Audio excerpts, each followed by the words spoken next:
그 요한계시록 2장과 3장은요. 소아시아 지역에 있었던 7개 교회에 보낸 편지의 말씀입니다. 그러니까 교회에 보낸 편지의 내용을 기록하고 있는 거예요.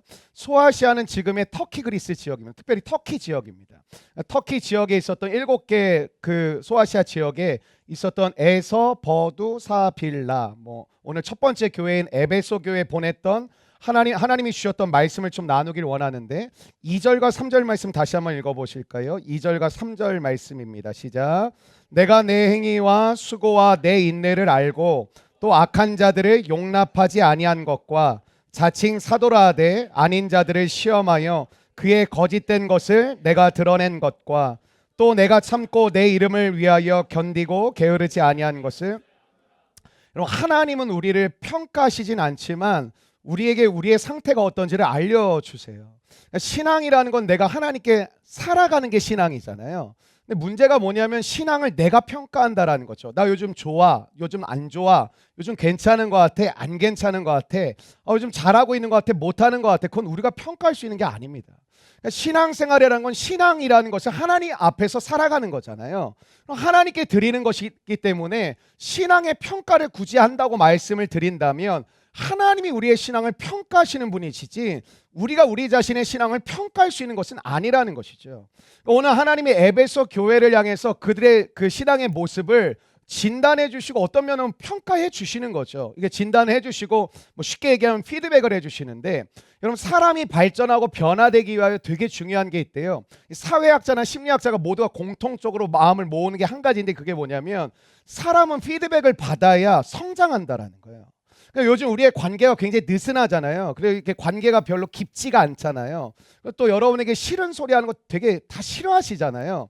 그러니까 그러다 보니까 공통적으로 나타나는 특징이 뭐냐면 평균적으로 떨어진다라는 거예요. 사람은 피드백을 받아야 성장할 수 있다라는 것이죠. 그러니까 이게 저처럼 어떻게 보면 탑 리더로 갈수록 피드백을 받기가 사실은 어렵죠. 그러니까 이렇게 가까운 정말 친밀한 동역자들 가운데 정말 그 이야기를 들어도 이렇게 내가 감정적으로 요동하지 않고 피드백을 받을 수 있는 관계가 여러분에게 있으시냐라는 거예요. 물론 하나님께서 여러분의 삶 가운데 말씀을 하시는데 문제는 여러분이 이제 말씀을 안 보신다라는 거죠.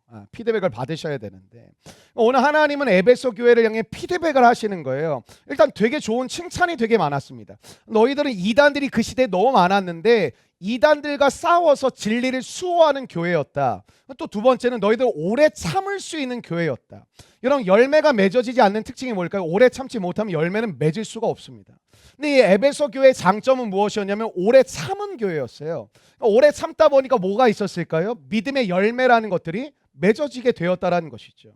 또 이 교회의 특징이 무엇이었냐면 성실한 교회였어요. 그러니까 이게 들쑥날쑥하지 않고 했다 안 했다 하지 않고 그냥 무엇인가를 꾸준히 성실히 날마다 행하는 교회였다라는 것이죠. 여러분, 교회가 이 정도 하면 정말 괜찮은 교회고 좋은 교회라고 말할 수 있죠. 외적으로 봤을 때 에베소 교회는 전혀 문제가 없는 교회였습니다. 여러분, 우리가 속기가 쉬운 게 뭐냐면 여러분, 믿음의 사람, 믿음의 가정, 믿음의 공동체, 믿음의 기업이라는 것을 세워간다고 말을 하잖아요. 여러분이 무슨 수로 세웁니까? 나 하나도 못 세우는데 여러분이 무슨 수로 가정을 세우고 무슨 수로 기업을 세우고 무슨 수로 교회를 세웁니까? 우리가 할 수 있는 거는 그 요한복음 15장 말씀을 하는 거예요. 나는 포도나무요 너희는 가지니 내가 너 안에 너가 내 안에 거하면 많은 열매를 맺나니, 이렇게 나오잖아요. 그러니까 우리 인간이 할 수 있는 최고의 일은 뭘까요? 하나님 안에 거하는 일이에요. 그러니까 거한다라는 게 추상적이니까 조금 구체적으로 설명을 하면 말씀 가운데 사는 것이고요. 기도하며 사는 것이 그분 안에 거하는 삶을 살아간다고 말할 수 있겠죠. 오늘 저와 여러분이 예배드리는 것이 주님 안에 거하는 삶인 줄로 믿습니다. 그러니까 이 시간들이 되게 중요하다라는 것이죠. 그러니까 우리는 이런 거야. 외적으로 볼 때 헷갈리는 것이죠. 다 교회 다니고 가정이 봉사도 하고 겁나 이제 또 믿음 좋은 줄 알고 우리가 이렇게 헷갈릴 때가 되게 많죠. 우리는 보여지는 외적인 모습에 우리가 판단하거나 결정할 때가 많은데 오늘 에베소 교회도 겉모양은 너무너무 훌륭했다라는 거, 너무너무 좋았다라는 것이죠. 근데 하나님은 그들의 실상에 대해서 이야기를 했어요. 그러니까 우리가 관심을 가져야 될 건 뭐냐면 본질, 실상 이런 거 아니겠습니까? 오늘 예배를 드리는 이유가 뭘까요? 여러분의 본질을 아시는, 여러분의 실상을 아시는 하나님 앞에 예배케 되어지는 은혜가 여러분에게 임하시기를 주님의 이름으로 축원합니다. 여러분, 외적으로 보면 부족함이 없는 교회였고요. 자타가 자기 자신들도 굉장히 자부심이 있었고, 또 밖에서 외부 사람들도 되게 믿음 좋은 교회라고 막 칭찬하고 일컬어지는 교회였다라는 것이죠. 근데 문제가 뭐냐면 4절 말씀이에요. 4절 말씀이 이렇습니다. 한번 따라 하실까요? 그러나, 그러니까 여러분 성경을 읽을 때 이 접속사가 중요한데, 특별히 이 그러나 뭐 이런 표현이 나올 때 되게 중요해요. 그러니까 앞에 내용을 뒤집는 거죠. 그러니까 앞에 내용이 좋았어요. 근데 그걸로 끝이 나야 되는데 하나님의 평가가 뭐냐면 그러나 이렇게 얘기하는 거죠. 주목해 봐야 되겠죠. 너는 책망할 것이 있다. 그게 뭐냐면 너의 처음 사랑을 버렸느니라, 이렇게 이야기합니다. 그럼 처음 사랑을 버렸다고 책망을 받았습니다. 5절 말씀 한번 같이 읽어보실까요? 5절 말씀이에요. 시작. 그러므로 어디서 떨어졌는지를 생각하고 회개하여 처음 행위를 가지라. 만일 그리하지 아니하고 회개하지 아니하면 내가 내게 가서 내 촛대를, 되게 무서운 경고인 것이거든요. 그러니까 회개하지 않으면 하나님이 깨닫게 해주셔, 피드백 해주셨다라는 거죠. 야, 너 잘하고 있는 것들이 이러이러하게 잘하는 게 있는데, 근데 너에게 내가 책망할 것이 하나 있다. 그건 뭐냐면 처음 사랑을 너가 버렸다라는 거예요. 근데 이 처음 사랑을 버렸다라는 것이 얼마나 엄중한 사건이었냐면, 너가 만약에 이것을 어디서 떨어졌는지를 너가 생각하고, 너가 그것을 깨닫게 되어서, 생각하고 깨닫게 되어서 회개하고 돌이키면 내가 너를 용서하겠지만, 만약에라도 회개하고 돌이키지 않으면 내 촛대를 옮기겠다라는 거예요. 여러분, 촛대를 옮기겠다라는 건 쉽게 말씀드릴게요. 없애버리겠다라는 거예요. 너의 교회를 없애버리겠다라는 거예요. 여러분, 다른 거 다 잘해도 하나님이 양보를 못 하시는 것들이 있습니다. 그러니까 어떤 영역에서 무한대로 용서를 해주시고 품어주시는 것 같지만, 어떠한 영역에서는 얄짤없어요. 그거 무조건 하라고 말씀하시는 영역들이 있어요. 근데 오늘 에베소도 교회도 그런 거예요. 너희들 참 진리를 수호하느냐고 애를 많이 쓰고 있고, 성실한 너희들의 모습이 참 귀하고, 오래 참으며 열매를 향해 달려가는 너희들이 참 귀하고 복된 교회다, 이렇게 칭찬하세요. 그러나 너희가 그 모든 것을 잘할지라도 이 한 가지, 처음 사랑을 버린 것을 회복하지 않으면 너희들 내가 없애버리겠다, 이렇게 얘기하는 거예요. 굉장히 무서운 말씀이죠. 여러분, 우리도 일을 할 때 다 잘했는데 어떤 한 가지를 못했을 때 망하는 경험이 있거든요. 여러분이 다 잘하셨어요. 근데 어떤 한 가지를 못했다고 해서 이게 무너지는 게 이상한 일이지만, 뭘 중요한 걸 못하잖아요. 무너져요. 여러분, 교회 핵심 뭘까요? 교회라는 것은 하나님이 주인 되심이죠. 하나님이 주인 되심이라는 것을 드러내는 게 예배거든요. 말씀과 기도거든요. 요게 살아있지 않으면 그걸 왜 하죠? 순종하려고 하는 거잖아요. 요게 교회 가운데 나타나지 않으면 어떤 걸까요? 아무리 다른 사역, 구제 사역, 또 뭐 우리 섬기고 선교하고 전도하는 뭐 교회를 차세대 사역, 여러 가지를 다 잘한다 할지라도 하나님이 말씀하시는 교회의 교회되는 핵심 사역을 하지 못하면 어떨까요? 교회는 무너지는 거예요. 참 안타까운 게 이런 거죠. 핵심과 본질을 이해하지 못하고 다른 것을 열심히 하며 기대하는 거예요. 근데 제일 중요한 건 뭐냐면 핵심과 본질을 깨달아서 그것을 집중하는 거예요. 오늘 처음 사랑을 회복하라는 이 말씀이 우리 가운데 여러분에게, 저에게 충만하게 임하는 시간 되기를 축원합니다. 한번 인사할까요? 처음 사랑을 회복합시다.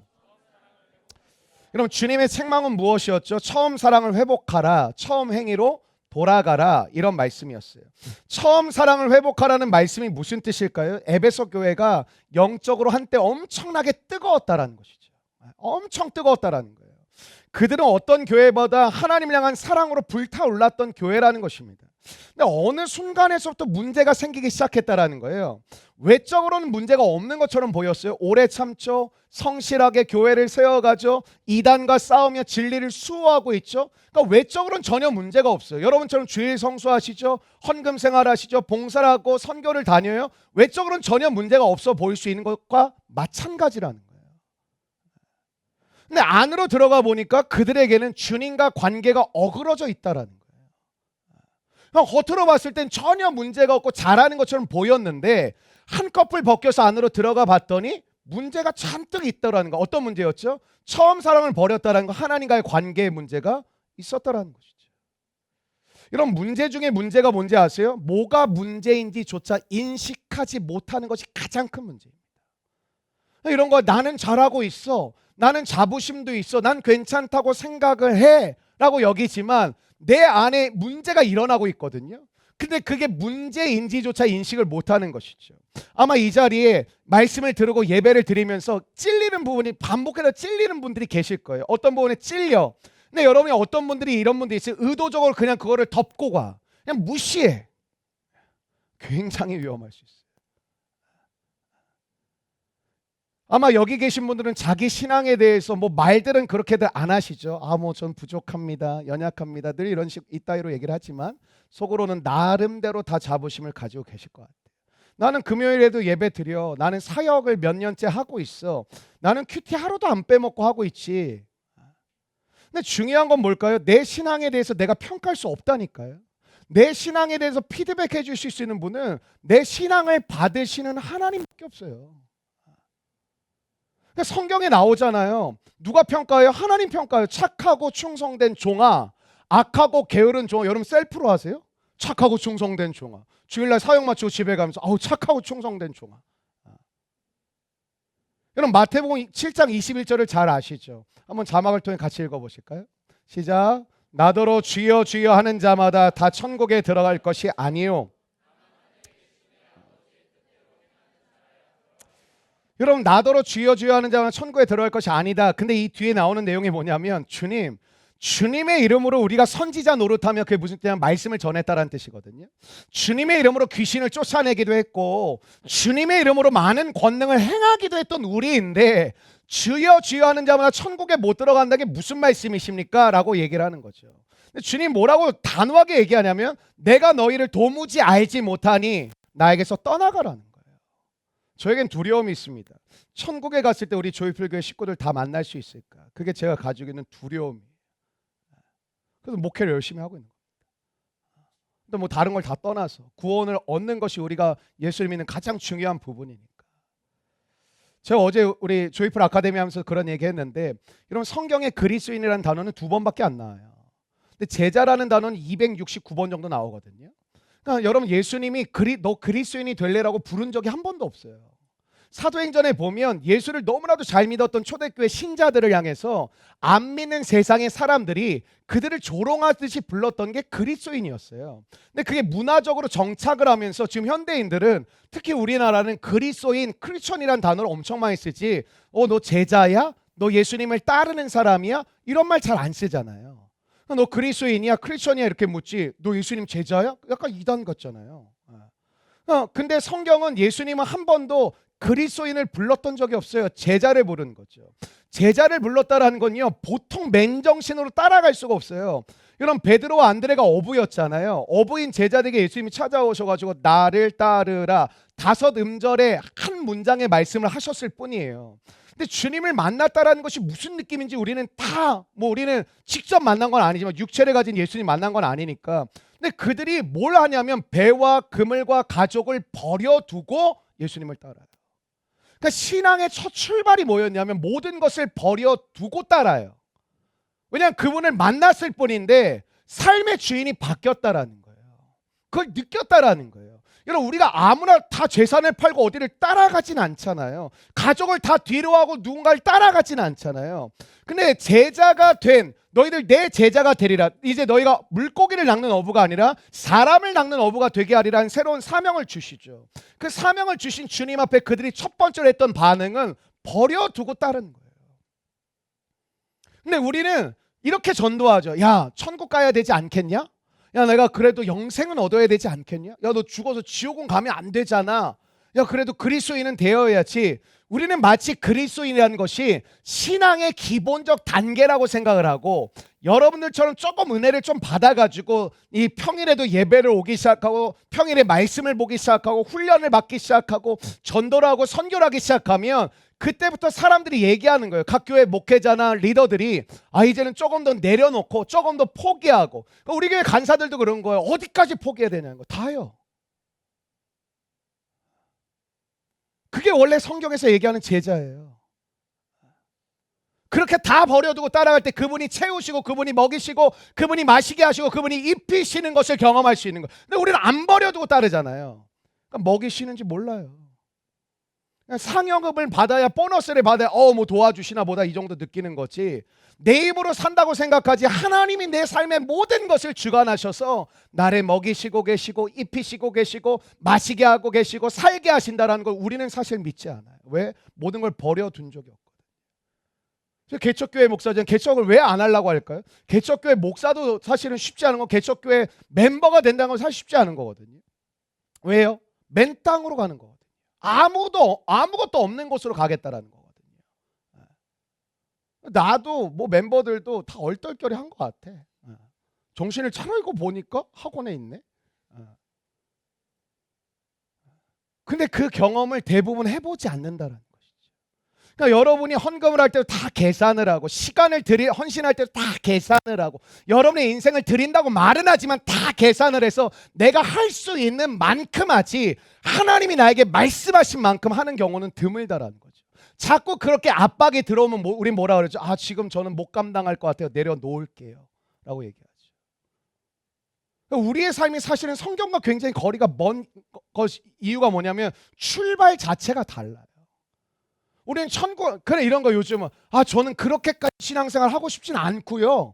저는 그냥 예수 믿고 천국 가는 정도로, 저는 그 정도로 만족해요. 저는 뭐 더 깊은 은혜, 더 놀라운 사랑 그런 거 몰라도 상관없습니다. 저는 예수님 안 믿는다고 생각합니다. 그럴 수가 없어요.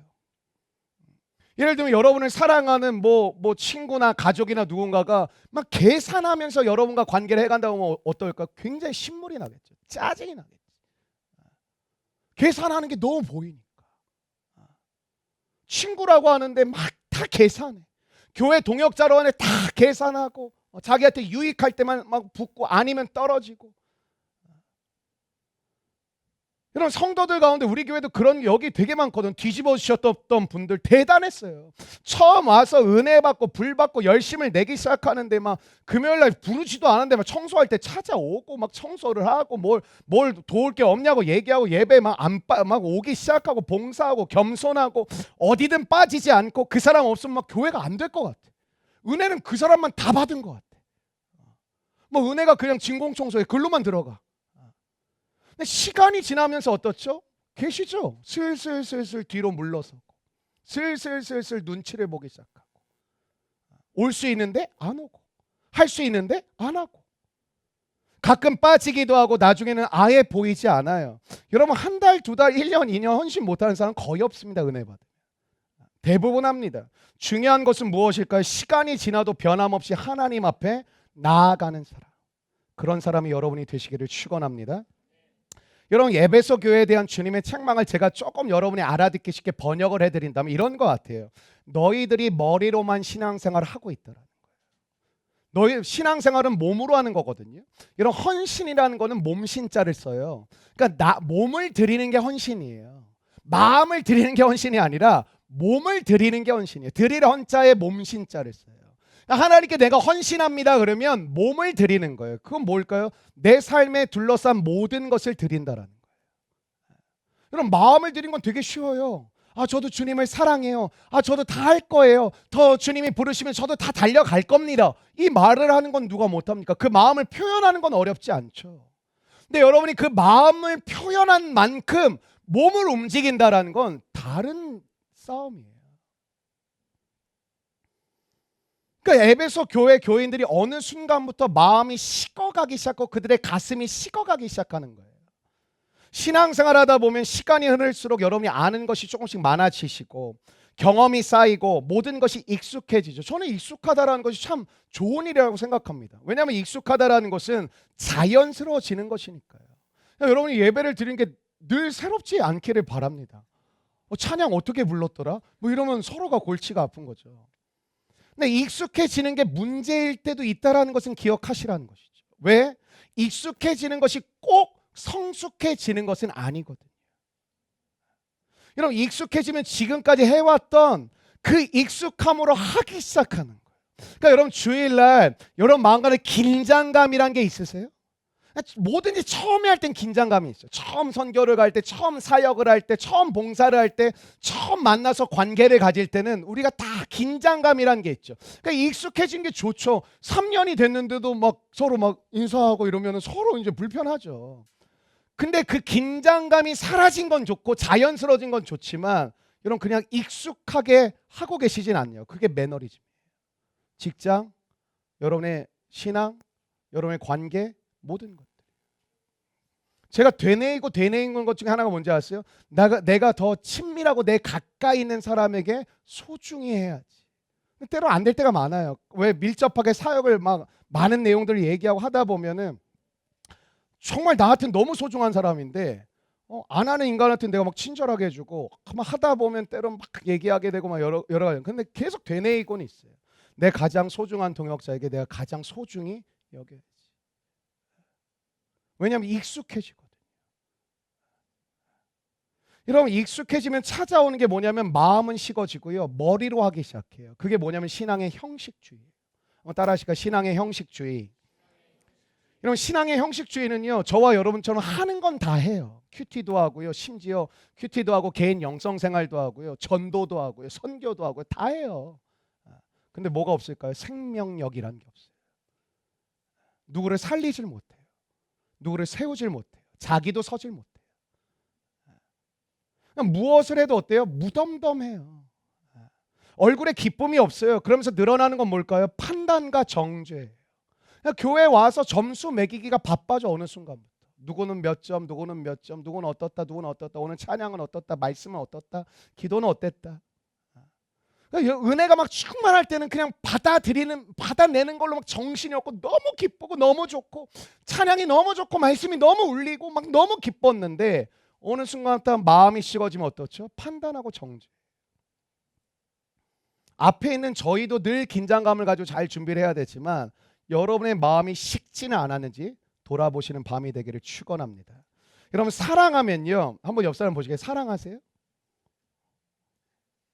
그냥 그렇다고 해요. 서로 불편하니까. 사랑하면 특징이 뭐냐면 무엇을 하든지 쉽습니다. 이런 거 있잖아요. 사랑하는 사람이 부탁하는 거는 별로 생각하지 않고 해요. 근데 그렇지 않은 사람이 부탁하면 고민을 하죠.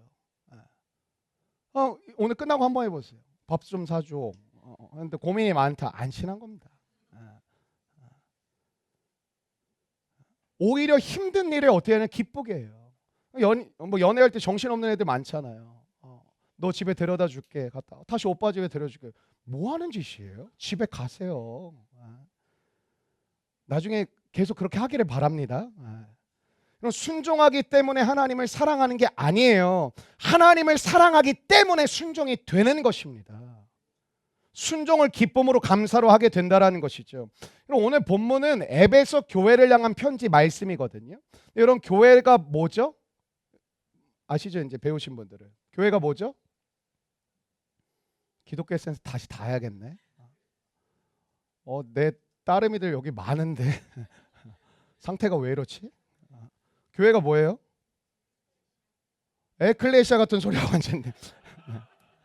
내가 교회잖아요. 내가 훈련 전도팀 어떻게 된 거예요?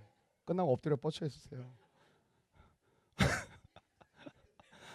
이거 어떻게 된 거예요? 저 힘이 팍 빠지네. 열심히 하겠습니다. 그럼 내가 교회잖아. 한번 따라할까? 내가 교회다. 그러니까 이 말씀은 교회를 향한 말씀이라면 이 말씀은 누구에게 적용을 해야 될까요? 나에게 적용을 해야 되겠죠. 왜냐하면 내가 교회니까요. 에베소 교회인 것처럼 에베소 교회를 향해 쓴 것처럼 여러분 교회인 여러분에게 이 말씀이 적용되시기를 주님의 이름으로 축원합니다.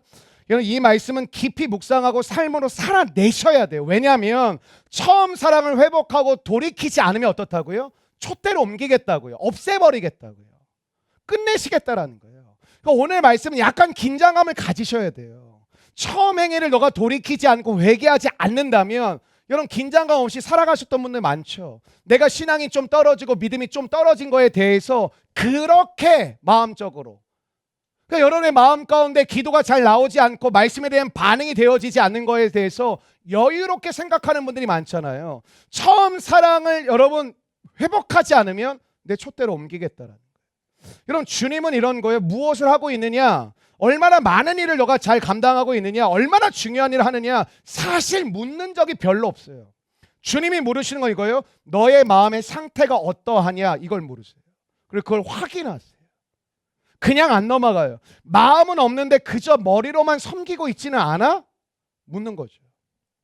잘못하면 우리의 몸과 마음이 따로 놀 수 있다는 거예요. 그럼 몸이 움직이는 것도 쉬운 일은 아니에요. 그러나 마음이 없는 몸이 움직이는 것은 아무 의미가 없는 것입니다. 그럼 우리가 믿음 안에서 동역하는 동역자잖아요. 그렇죠? 그리고 옆사람 인사해. 당신은 나의 동역자입니다. 이런 동역자라는 말을 이제 제가 보니까 제가 말 뭐 많이 쓰면 여러분도 많이 쓰더라고. 평생 동역자란 말 안 쓰다가 여러분 동역자란 말 쓴 적 없잖아요. 뭐 공동체 동역 앞에서 이런 말을 많이 하니까 뭐 여러분 많이 쓰는 거 좋은데 동역자는 뭐냐면 같은 곳에 힘을 쏟는 사람이 동역자예요. 같은 곳에 힘을 쏟으려면 두 가지가 같아야 돼요. 목적이 같아야 돼요. 또 하나는 가치가 같아요. 비슷한 말이지만 목적과 가치가 같지 않으면 같은 곳에 힘을 쏟을 수가 없어요.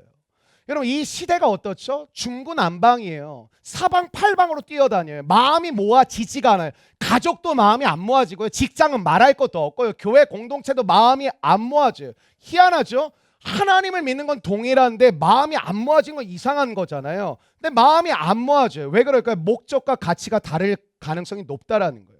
예배팀이에요. 우리 예배자가 됩시다. 그러기야 이렇게 합시다. 그럼 말할 사람이 없어야 돼요. 우리가 안내팀으로 이렇게 나아갑시다. 그게 맞으면 말할 사람이 없어야 돼요. 근데 각자 소견에 말을 하기 시작해요. 왜 그럴까요? 같은 목적이 아니라는 거예요. 같은 가치가 아니에요. 공산당을 얘기하는 거 아니에요? 여러분 하나님이 원하셨던 믿음의 공동체의 특징은 뭘까요? 다른 의견을 수용하는 거예요. 근데 하나님의 역사가 본격적으로 일어날 때 나타나는 특징은 뭐예요? 같은 마음이 되어버린 거예요. 성령이 하나 되게 하신 것을 힘써 지키게 하시죠. 각자의 경험과 각자의 지식적으로는 다른 의견이 있지만 하나님의 말씀 앞에 그들이 모여 마음을 모으는 거예요. 왜? 그게 목적이고 그게 가치니까. 저 우리 조이풀이 그렇게 되기를 축원합니다. 여러분 동역자라는 것은 같은 목적과 같은 가치를 향해 함께 힘을 쏟는 관계인데 근데 같이 하긴 하는데 마음이 없다면 어떨까요? 같이 하기는 해. 근데 마음은 없어. 저는 이제 이제 또 콜링할 시즌이 왔는데 조이풀 리더십을 콜링할 때 제가 관심을 갖는 건 사실 영업 비밀인데 마음을 확인하려고 그래요.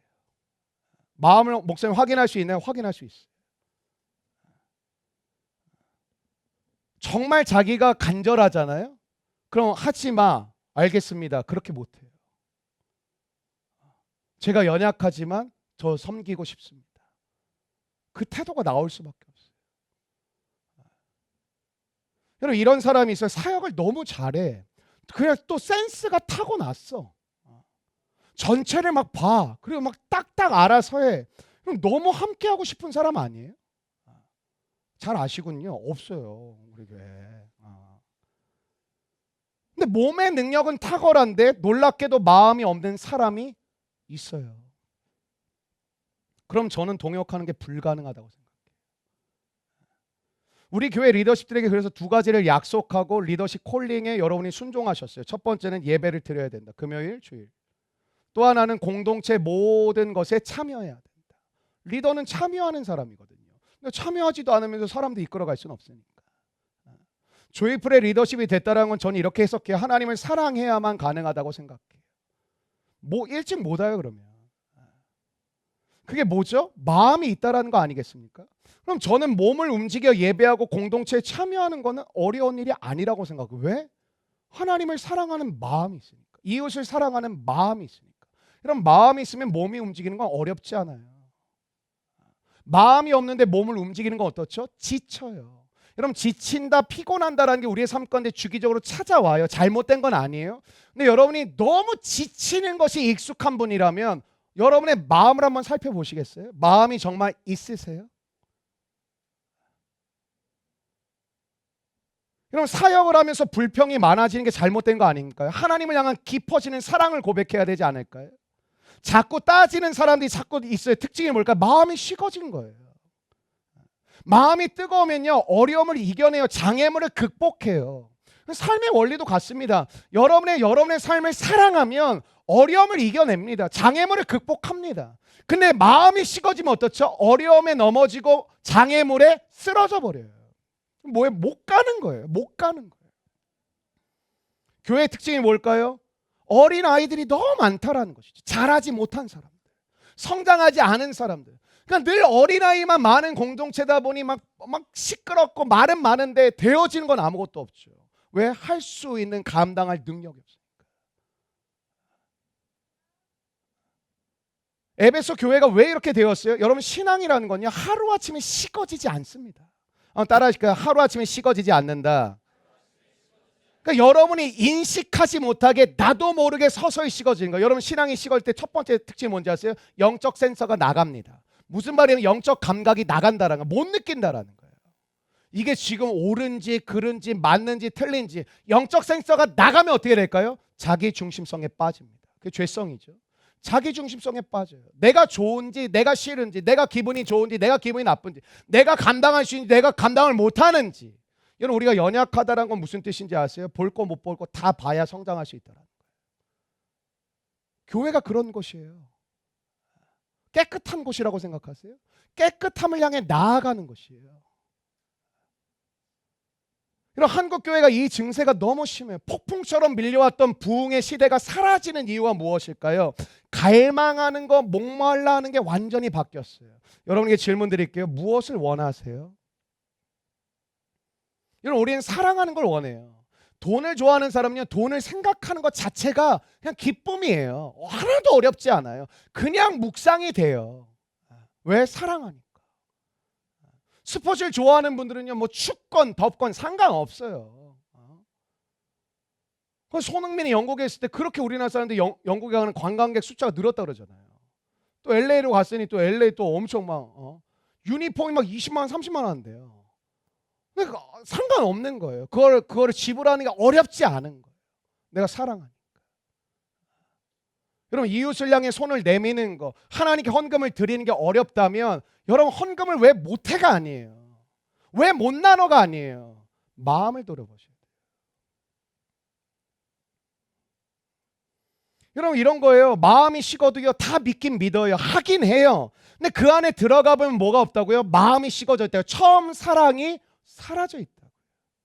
우리 안에 구원의 감격이 뜨겁게 살아있지 않아요. 그러니까 어떻게 했죠? 신앙이라는 게 형식적이고 관습적으로 바뀌어버리는 것이죠. 여러분, 에베소 교회가요, 다 믿긴 믿고 할 건 다 해요. 이 교회가 지금 오래 참고 이단과 싸우고 진리를 수호하고 예배를 드리고 뭐 전도를 하고 선교를 하고 할 건 다 해요. 근데 주님이 뭐라 하냐면 진짜 있어야 될 게 없다 이렇게 얘기하시는 거예요. 진짜 있어야 될 건 없다. 니네 교회가 다 하고 있는데 잘하고 있는 것도 너무 많다. 근데 진짜 있어야 될 건 없네. 그거를 회복하라. 그게 뭐예요? 처음 사랑. 한번 따라하실까요? 처음 사랑. 한 번 더 따라하실까요? 처음 사랑을 회복하라. 여러분, 오늘 이 말씀은 굉장히 엄중한 말씀이에요. 이거 붙잡지 않으면 다 죽어요. 여러분, 믿음은 여러분이 지키는 게 아니에요. 하나님의 임재가 머무르느냐가 우리의 믿음이 지켜지는 것이지, 여러분이 뭐 어느 상황에서나 뭐 어느 조건에서나 내가 내 믿음을 지킨다고 생각하세요? 그것만큼 교만한 게 없어요. 하나님이 운행하시고 하나님이 임재하시고 하나님이 붙들고 계셔야 우리의 믿음이란 건 그 의미가 있고 가치가 있는 거지. 내가 백날 뭐 나 큐티하고 백날 말씀 뭐 백날 예배 잘 지키고 아무 의미 없어요. 이 자리에 주님이 임재하시지 않으면 무슨 의미가 있어요? 이 예배가. 그 큐티 가운데 하나님이 함께 하시는 깨달음과 은혜와 성령의 임재가 없다면 무슨 의미가 있냐고요. 우리 선교를 우리끼리 막 잘했다 좋았다 한들 하나님이 우리 가운데 동행하시지 않는다면 무슨 의미가 있냐고요. 찬양팀도 엄청 열심히 준비해요. 토요일 날 나와서 연습하죠. 또 주중에 계속 전사님 또 뭐 선곡 나오면 뭐 각자가 또 연습해서 와야죠. 또 하다가 준비 못하면 욕도 먹어야죠. 먹어야 돼요. 그래 성장을 하지. 본인들이 프로가 아니잖아요. 그럼 욕을 먹죠. 성장을 위한 욕이면 먹어야죠. 또 막 오늘 신 나가지고 끝나고 막 서로 욕하고 막 목사님 얘기 들었지? 욕하라 그랬다. 신앙은 하루아침에 식어지지 않습니다. 나도 모르게 내 영혼을 어둠 가운데 빼앗기고 있는데 영적 감각과 영적 센서가 망가져 버리면 그러고 있는지조차 모른다. 여러분, 은혜 받았을 때 불 받았을 때 어떤 느낌이었어요? 예배에 대한 감각이 살아나죠. 이게 기쁜 거구나. 예배를 내가 어렸을 때 드렸는데 이렇게 기쁜 건지 처음 느꼈네. 이렇게 좋은 말씀 처음 들리네. 처음 찬양이 되어지고 처음 기도라는 게 고백이 되어지네. 그걸 가볍게 여기는 사람들이 너무 많아요. 여러분 인생에 처음 해봤잖아요. 그냥 열렸다고 생각해요? 내가 할 수 있을 거라고 생각해요? 사람들의 신앙이 점점 식어지고 있다는 것이죠. 목회를 한 20년 가까이 하면서 느끼는 게 뭐냐면 점점 사람들의 신앙이 식어져 가고 있어요. 맛이 간다라는 느낌이 드는 거예요. 근데 여전히 다 있어요. 우리 교회도 예배도 있고 봉사도 있고 헌금도 있고 헌신도 있고 다 있어. 근데 뭔가 이상하게 2% 빠진 것 같아. 그래서 우리에게 필요한 게 뭘까? 영적인 민감성이라는 게 필요해요. 영적인 센서가 있어야 돼요. 경고등이 울리는 게 느껴져야 돼요. 왜? 신앙은 서서히 무너지거든요. 여러분 유럽의 교회가 저렇게 황폐하게 된 것은 하루아침에 된 게 아닙니다. 물론 지금도 살아있는 교회가 몇 개 있었지만 예전엔 거의 다 살아있었어요. 한때는 뜨겁게 타올랐던 아름다운 헌신과 희생의 이야기가 가득했던 유럽의 곳곳의 교회였는데 지금은 할배 할머니밖에 없어요. 할아버지 할머니. 그 교회들이 어떤지 아세요? 타 민족 교회로 넘어가요. 특히 우리나라 사람들이 신앙이 뜨거우니까 호주나 미국이나 미국 교회 빌려서 예배드리다가 나중에 그 교회를 먹어. 그 교회가 점점 안 되니까. 여러분 하나님과 하나님 나라를 위해 사는 게 그리스도인이잖아요. 제자잖아요. 정말 그렇게 살고 계십니까? 여러분 신앙생활에서 계속 어려운 게 그거 아닙니까? 어디까지 버려야 돼? 어디까지 내려놓아야 돼? 어디까지 포기해야 돼? 다요. 그게 출발이라니까요. 그리고 주님의 공급하신 것, 주님의 채우신 것, 주님의 인도하심을 사는 거라고요. 과도하다고요? 주님이 여러분을 시작하셨어요. 주님이 여러분의 인생을 마지막 최종 결과를 결정하시는 분이세요. 이 땅의 목적과 뜻을 왜 여러분이 그렇게 생겼는지, 왜 그런 성격인지, 왜 그 가정에 태어나게 했는지 다 이유와 목적을 우리는 하나도 몰라요. 그분만이 아세요.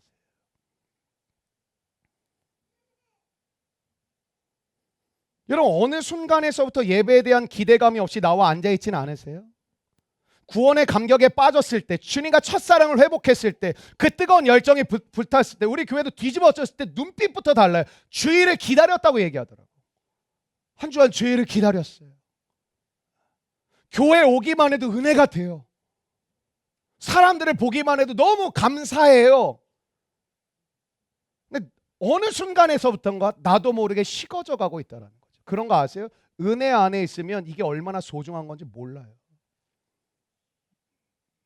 우리가 교만해지는 거죠.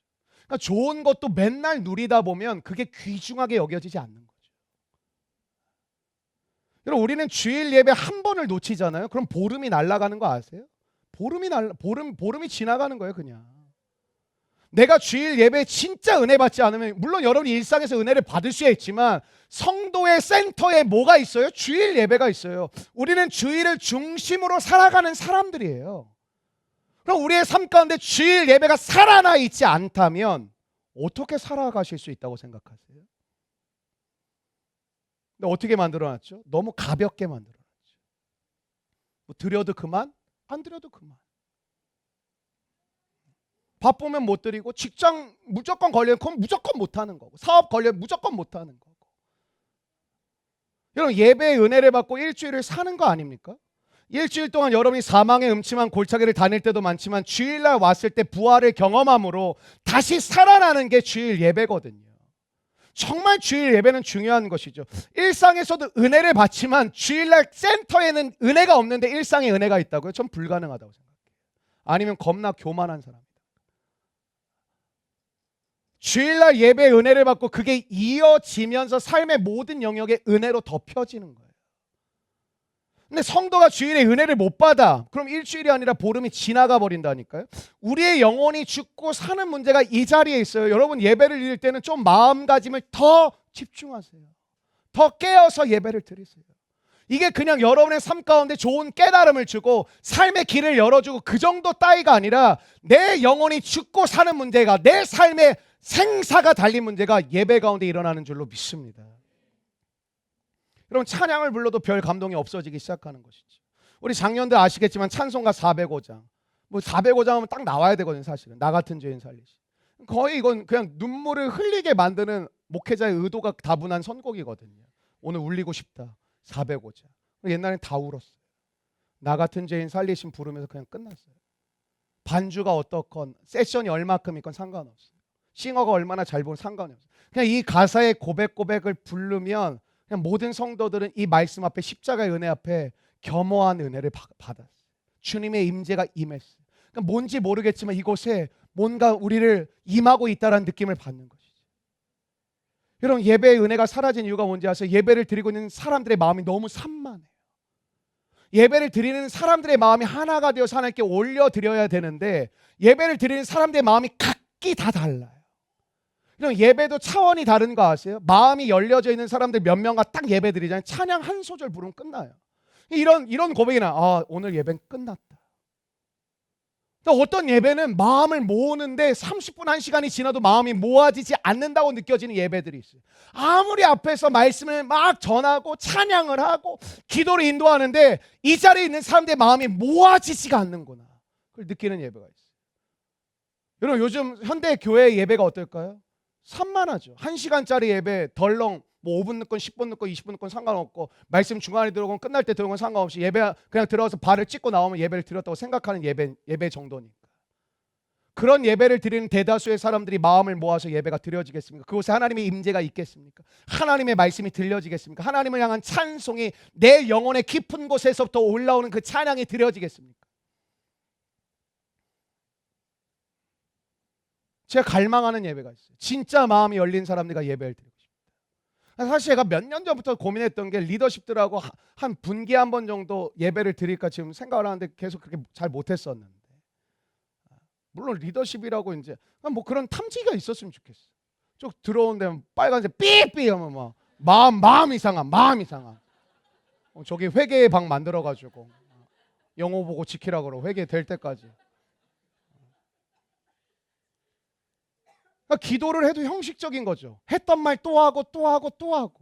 여러분, 마음이 담겨져 있지 않는 말을 계속 반복하는 게 중언부언. 그러니까 똑같은 말을 간절하게 또 할 수는 있어요. 근데 마음이 담겨져 있지 않은 말을 계속하는 건 중언부언. 왜 그럴까요? 마음이 없는 고백은 말의 논리성이 사라지거든. 내가 지금 무슨 말을 하고 있는지 모르거든. 여러분, 신앙생활하면서 최근에 눈물을 흘린 적은 언제였습니까? 저는 매주가 되시기를 축원합니다. 은혜의 눈물이 말라버렸다면 여러분, 그건 이미 끝난 거예요. 영적 센서가 망가지는 건 첫 번째 문제예요. 은혜의 눈물이 말라요. 감격의 눈물이 말라요. 예배에 참여하고 그래 이런 거예요. 삶 가운데 낙심하고 어떤 주제든 넘어지잖아요. 예배가 순식간에 무너지는 사람도 있어요. 그 사람의 실체가 드러나는 거예요.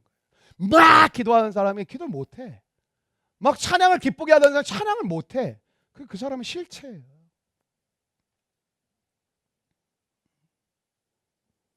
여러분, 예배에 참여하고 기도에도 나가고 봉사도 합니다. 그러나 내 안에 우러나오는 마음이 아니라 매너리즘에 빠져하는 것이라면 그 안에 생명력이 없다라는 것이죠. 무슨 말일까요?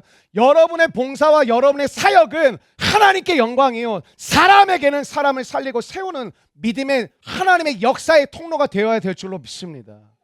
여러분이 그냥 뭐를 하는 게 아니에요. 여러분, 좋은 습관이라는 것은 반복을 통해 세워지는 거 아닙니까? 습관이라는 게 뭘 반복하는 거니까 좋은 걸 반복하는 게 좋은 습관이겠죠. 그러나 반복을 하는 동안에 형식주의가 될 수 있다는 것도 기억을 하셔야 됩니다. 여러분, 영적인 권태기가 찾아오잖아요. 그럼 영적인 외도가 시작이 돼요. 신앙의 세계의 외도는 배교로 이어질 수가 있어요. 그러니까 무슨 말, 배교라는 게 주님과 관계가 끊어진다라는 거예요. 얼마나 많은 사람들이 지금 배교의 길로 가고 있는지 모릅니다. 오늘도 여러분의 마음의 상태를 돌아보셔야 되는 것이죠. 여러분, 예배의 자리에 앉아는 있지만 진실로 하나님 앞에 나아가고 있는 예배인지, 그냥 와서 앉아있다 가는 예배인지. 여러분, 요한계시록에 주님이 하신 예언의 말씀이 뭐예요? 마지막 때의 배교의 역사들이 들끓 것이다. 뭐예요? 하나님과 관계가 단절되고 끊어지는 일들이 곳곳에서 벌어질 것이다. 주신 말씀이 끝까지 견디는 자는 구원을 받으리라. 여러분, 우리가 익숙해지기 시작할 때부터 자신의 영적 상태를 민감하게 들여다보셔야 됩니다. 그러니까 내용은 빠지고 형식만 남는 위험성이 있다는 거죠. 형식주의가 되면 그때부터 저와 여러분 무기력한 성도가 됩니다. 여러분 성도의 힘은 하나님으로부터 주어지기를 믿으시기를 축원합니다. 성도의 힘은 세상의 것을 얻어서 내가 쓰는 게 여러분 성도의 힘이 아닙니다. 성도의 힘은 하늘로부터 임한 능력이 여러분의 삶 가운데 주어지는 믿음의 역사로 나타나는 것인 줄로 믿습니다. 이런 거예요. 머리로는 다 아는데 여기도 계시죠. 몸은 안 움직여져요. 머리로는 알아. 이렇게 해야 되고 저렇게 해야 되고. 몸이 안 움직여져. 예배 졸면 안 되는 거 알아. 근데 안 움직여져. 그리고 나눌 때는 뭐 하나님의 나라가 어떻고 저쩌고 그게 무슨 의미가 있어요? 위선적인 거지. 솔직하게 제가 요즘 믿음이 떨어진 것 같아요. 저를 위해서 좀 관심 갖고 기도해 주시고 저를 좀 도와주세요. 여러분 모를 것 같아요. 사람들이 말을 안 하고 있을 뿐이지. 틱틱거리고 툴툴거리고 인사도 안 하고 어른들 봐도 인사도 안 하고 툭툭거리고. 여러분 상태 다 그래요. 여기 뭐 팀장이나 대표하신 분도 아시죠? 그 팀원들의 표정, 모습 여러분 다 똑같아요. 자기 기분 나쁘면 표정 다 바뀌고. 그러니까 리더를 한다는 게 그걸 다 수용해 간다는 게 진짜 마음적으로 힘들거든. 어제까지만 웃고 떠들다가 갑자기 인상 쓰고 찾아. 틱틱거려. 보고 인사도 안 해. 여러분 우리의 내면이 그렇다니까요. 머리로는 다 하는데 마음은 안 움직여져. 기도를 해도 늘 틀에 박힌 기도를 해. 여러분 예배를 드릴 때도 이런 거죠. 여러분 건강을 위해서 지금도 보면은 우리 건강을 잘 챙기는 건 좋은 것 같아요. 제가 이번 주에 연희 간사 만났는데 제가 이제 얘기하는 건 SNS 올린 건 다 얘기하는 거예요. 안 올린 건 얘기 안 하고. 연희 간사가 밥을 먹는데 갑자기 잠깐만요 그런 거예요. 그래서 왜 그랬더니 뭐 이렇게 하더니 비타민 드세요 이러는 거예요. 그래서 제가 요즘 비타민을 챙겨 먹고 있거든요. 근데 이거 왜 지금 뭐 중간에 먹으라고 그랬습니다. 누가? 이왕재 박사님이요. 나 이왕재 박사 누군지 몰라요. 근데 뭐 요즘 유명한다면서요. 다 아시네. 좋은 건 자기들만 다 드시고 계시네. 뭐 이왕재 박사님 하면서 나 처음 전도하더라고 나한테. 목사님 이거 드셔야 된다고. 중간에 먹어야 효과가 좋다고. 말씀을 이렇게 지켜라. 이런 예배를 드릴 때도 매주 그런 기도를 하세요. 하나님 1년 52주 12달 예배를 드려질 때 한 번도 예외 없이 매번 흥분되는 예배를 드리게 하여 주시옵소서. 한 번도 예외 없이. 이런 예배가 식상하게 드려진다면 영적 경고가 이미 뜬 거예요. 그게 이미 오랜 기간 축적이 되어 온 거예요. 그것을 그대로 방치하면 어떻게 해요? 영혼은 잠을 자는 거죠. 잠을 자면 어떻게 될까? 찔러도 반응을 못. 여러분 기억하십시오. 신앙의 형식주의는 누구에게나 찾아올 수 있어요. 교회 안에서 특별히 열심히 하시는 분들 기억하세요. 더 위험할 수 있어요. 여러분 늘 몸부림을 치셔야 돼요. 늘 깨어 있으셔야 돼요. 여러분 기도 오늘 금요 성령 집회에 참여한 것과 기도를 하는 것은 다른 것입니다. 그러니까 여러분 이 자리에 참여하신 거 잘하셨는데 기도를 하는 건 다른 이야기죠. 여러분 기도회에만 참석하다 갈 수가 있어요. 근데 기도에 참여해 진짜 깊은 기도를 드리셔야 되지 않을까요? 그러지 않으면 내 신앙은 빈 껍데기로 남아있게 되고 그때부터 보면 난 참여했다 이걸로 만족해요. 여러분 금요 성령 집회 매번 나오는 사람은 그게 자기 의로 남아있어요. 그러니까 제가 이런 고민해봤어요. 이 자리에 10년 가까이 금요 성령 집회 그 전신이 수요 중보기도 모임이었지만 이 기도 모임에 진짜 거의 매번 그냥 오는 분들이 계세요. 한두 해도 아니고 10년 가까이. 근데 이 사람들에게 주신 복이 뭘까? 제가 그런 묵상을 해봤어요. 하나님 이 귀한 사람들에게 주신 복이 뭡니까? 하나님이 주신 복을 제가 알기를 원하고 이들에게 전해주기를 원합니다. 무슨 복을 주신 겁니까? 삶을 들여다보면 팍팍하고 어렵고 위기도 있고 어려움도 있는데 하나님 이들에게 예배자에게 주신 복이 있다고 하셨는데 무슨 복을 주셨습니까? 또 예배드려 오는 복. 또 나를 찾는 복. 변함없이 나를 향해 기도하는 복. 내가 이미 그들에게 그 복을 심어뒀고 열매를 맺고 있어. 저는 그런 응답을 받았어요. 여러분에게 그런 은혜를 주고 계시대요. 그 은혜를 통해 이제 여러분은 확장해가는 은혜가 임하기를 축원합니다. 여러분 새 집, 새 차, 새 옷, 새 노트북 기쁨이 있죠. 새 것. 여러분 다 유통기한이 있죠. 뭐 노트북에 유통기한이 있고 뭐 요즘 핸드폰이 뭐 거의 아이패드보다 비싸져가지고 겁나 뭐 비싸더라고요. 근데 그거 사면 기쁘잖아요. 유통기한이 있죠. 만약 집을 샀다, 지금같이 어려운 때 집을 산다, 기쁨이 있겠죠. 차를 샀다, 기쁨이 있겠죠. 근데 유통기한이 다 있습니다. 근데 여러분, 이렇게 예배 드려지는 것에 익숙해지는 건 좋은데 매너리즘에 빠지면 어떤지 아세요? 여기 얼마나 큰 은혜인지 몰라요. 그러니까 불평하는 거예요. 처음에 여러분 불 받았을 때 어떤지, 찬양이 너무 좋고요. 말씀이 막 들리고 너무 울리고요. 막 기도가 너무 기도는 잘 못하지만 너무 뭐가 있습니다. 그런 고백 해보신 분들 너무 많죠. 근데 어떻죠? 당연하다 못해 이제는 무뎌진 분들이 너무 많은 거죠. 여러분, 특별히 교회 사역 오래 하신 분들, 저 개인적으로는 또 너무 감사하고 기쁘고 너무 고맙죠. 물론 여러분이 주를 위해 하는 거니까. 근데 여러분, 요맘때쯤 되면 주님 앞에 집중적으로 여러분의 영혼을 돌아보는 기도를 드리셔야 돼요. 그러면 또 그냥 해요. 그냥 꿈을 꾸지 않아요. 비전을 갖지 않아요. 익숙한 대로 그냥 해요. 그럼 형식주의가 되는 거예요. 여러분의 사역은 길이는 늘어날지 모르겠지만 스토리는 없어요. 사건은 일어나지 않아요. 저는 여러분이 그런 사역하지 않았으면 좋겠어요. 하나님 앞에서 거룩한 사건을 볼 수 있는 믿음의 사람들 되시기를 축원합니다. 여러분, 중요한 것은 다른 거 아니에요. 내 마음의 상태랑, 오늘 예배도 다른 거 중요한 거 하나도 없어요. 내 마음의 상태가 중요해요.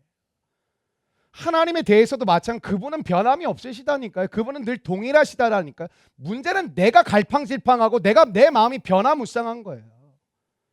여러분, 가장 크고 첫째 되는 계명이 뭐라 그랬어요? 마음을 다하고 목숨을 다하고 뜻을 다하여 주 너의 하나님을 사랑하라 하신 것이요, 이거잖아요.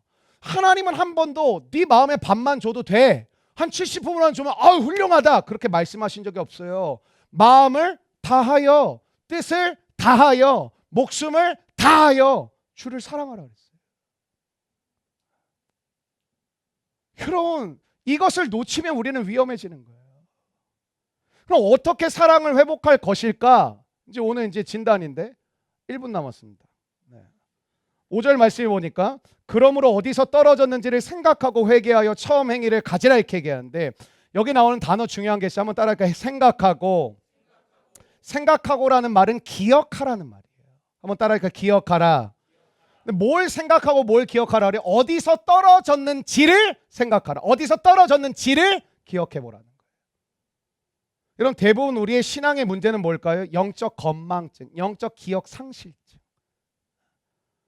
여러분, 추수감사주일에 솔직히 감사 안 되는 분들 되게 많죠. 감사가 메마른 시대를 이미 살고 있거든요. 우리는 감사합니다라는 말 자체를 별로 안 해요. 왜 그럴까요? 어쩌면 너무 쉽게 잊어버리지 않으세요? 어쩌면 너무 빨리 잊어버리지 않으세요? 하나님이 주신 은혜, 사람들에게 받은 은혜, 기쁨, 감사 너무 빨리 잊지 않아요? 너무 쉽게 잊지 않냐? 그러니까 뭐예요? 감사할 게 별로 없는 거예요. 출애굽기 14장에 보면 홍해를 가르는 사건이 나오죠. 근데 이 홍해가 갈라지는 사건 14장 후반, 그 다음에 15장에 가면 소고를 치고 막 강강술래라면 막 날뛰면서 찬양하고 감사하고 기뻐하고 노래를 해요. 근데 15장 후반절에 가면 뭐가 나오냐면 그 일들이 이제 일단락되고 다시 광야를 걷거든요. 구름 기둥이 움직이니까. 걷는데 사흘 길을 가는 동안 마실 물을 얻지 못해요. 뭐 하는지 아세요? 원망하고 불평. 하나님 막 난리가 났어. 하나님 위대하십니다. 전능하십니다. 하나님 우리의 구원자가 맞습니다. 하나님을 찬양합니다. 노래합니다. 기쁩니다. 감사합니다. 영광을 받아 주시옵소서. 그 며칠 갔어요? 사흘.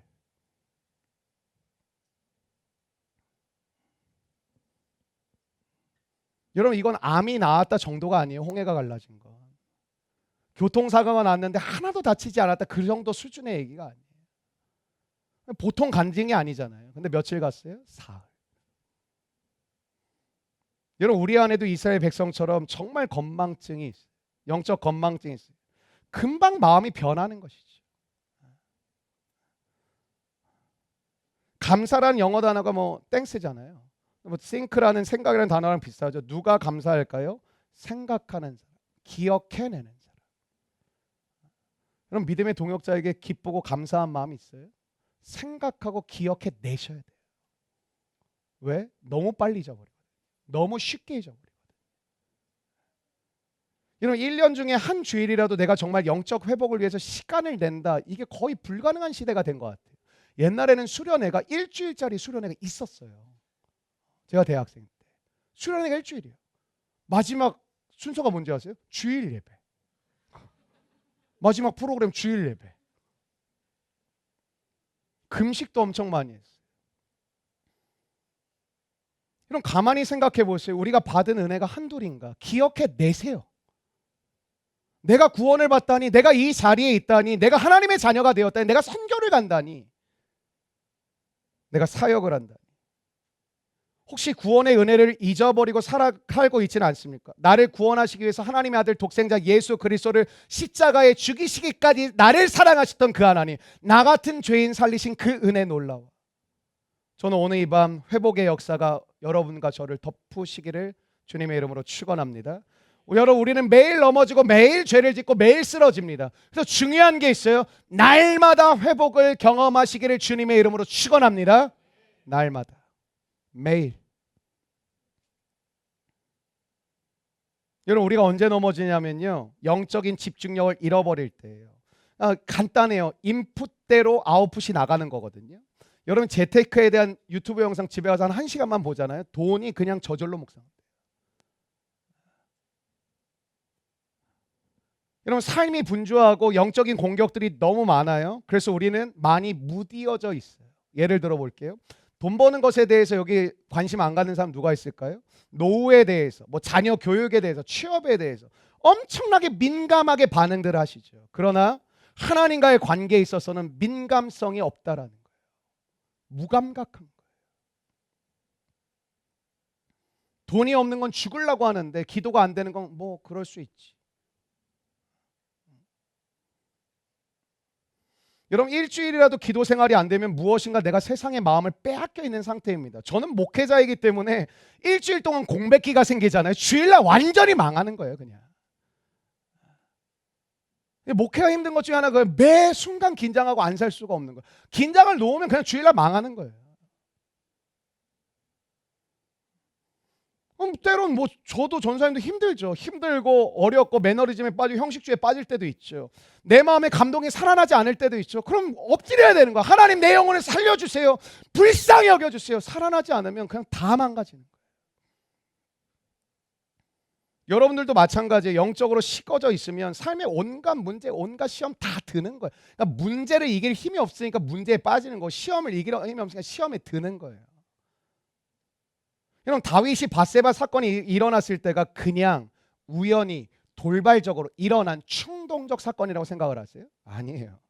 다윗이 그처럼 믿음의 사람이었고 하나님이 사랑하는 사람이었지만 그의 삶 속에 성공의 맛에 취하면서 더 이상 전쟁에 나가지도 않았어요. 나갈 필요도 없었어요. 왜? 마음이 느슨해졌거든요. 조금씩 다윗의 내면 세계는 무너지고 있었던 거예요. 다윗은 하루아침에 무너진 게 아니에요. 서서히 무너졌던 거예요. 그렇게 무너지던 어느 날 밧세바 사건이 일어난 거예요. 여러분, 영적 회복은 빠를수록 좋습니다. 빨리 주님께로 돌아가는 은혜가 있게 되기를 축원합니다. 여러분, 때론 상담 받으려면 좀 초장에 오시면 안 되겠습니까? 지가 다 해보다가 막장에 저한테 와서 어떻게 해야 됩니까? 여러분, 이게 아닌데 하면서 멍 때리고 있으시면 안 된다니까요. 아닌데면 돌이켜야죠. 그럼 내가 안 되면 믿음이 좋은 사람들에게 찾아가서 도와달라고 요청을 해야죠. 여러분, 주님과의 뜨거운 첫사랑의 경험은 언제였습니까? 주님을 만나보신 분은 아실 거예요. 여러분, 밥을 먹지 않아도 기뻤고요. 뭘 하든 안 하든 즐거웠고, 그냥 막 교회 가서 예배드리는 건 너무 즐거웠고, 막 꿈을 꾸고 세상을 어떻게 변화시킬까, 하나님의 마음을 어떻게 전할까, 전도하고 싶어도 막 불이 떨어지고요. 난리가 났었던 그 경험을 가지고 계신 분도 있을 거예요. 요즘 여러분의 내면은 어떠냐? 마리아가 그녀의 전부였던 향유 옥합을 주님의 발 앞에 깨뜨리고 자신의 머리카락으로 주님의 발을 닦아요. 마리아는 주님과의 사랑에 빠져 있는 것이, 왜? 그 향유 옥합에 돈의 계산이 없어요. 자신의 체면도 없어요.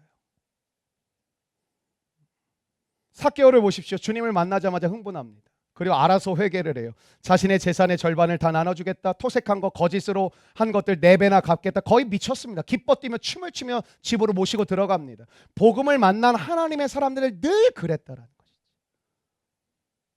예배가 무엇입니까? 주님과 깊은 사랑에 빠지는 것입니다.